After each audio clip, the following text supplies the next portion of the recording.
Hi, welcome back to Sun on Sports. I'm Mike Shaughnessy. I'm joined this week from my left, Greg Clevin, John Sherman, and Nick Clark. And behind the camera is our trustworthy camera operator slash producer slash director, Greg Huff, who's especially bright-eyed and bushy-tailed this morning. Our first segment is going to be about some of the outstanding athletes and performances we saw during the spring, particularly during the state tournament season that just concluded. I wanted to touch on the state softball tournament real briefly because I had Egan going back to the tournament this year. They were defending state champions, and they were really on a roll because they had to win 7 consecutive games in their section tournament just to get there, and then they got knocked off in the first round by Forest Lake, which I think you'd have to consider an upset. Yeah.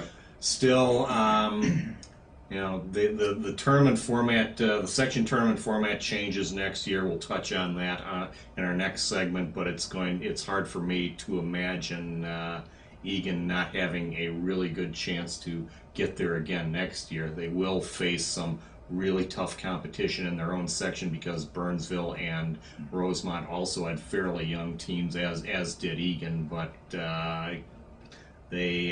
I would suspect Egan has a very good chance to be back at state, and I would have to think they'd be very motivated if they got back there again. Yeah, that tournament has a tendency to turn over, or not turn over, but stay the same often because of what these pitchers can do. And you know, Osseo was back there again this year after last year, and the Orioles lost both of their games there.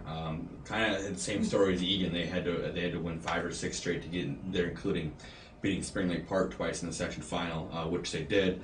Becca Gervin, their star pitcher, is just a junior now, so she'll be back for another year, and we'll probably see the Orioles back there again next year because of that. Yeah. The Eden Prairie baseball team won the state consolation championship.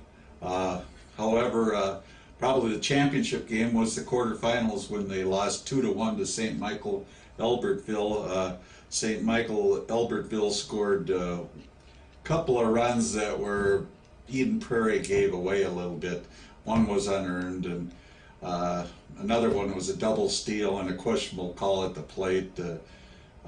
Eden Prairie catcher Matt Halloran thought he had the plate blocked. I thought the umpire was out of position.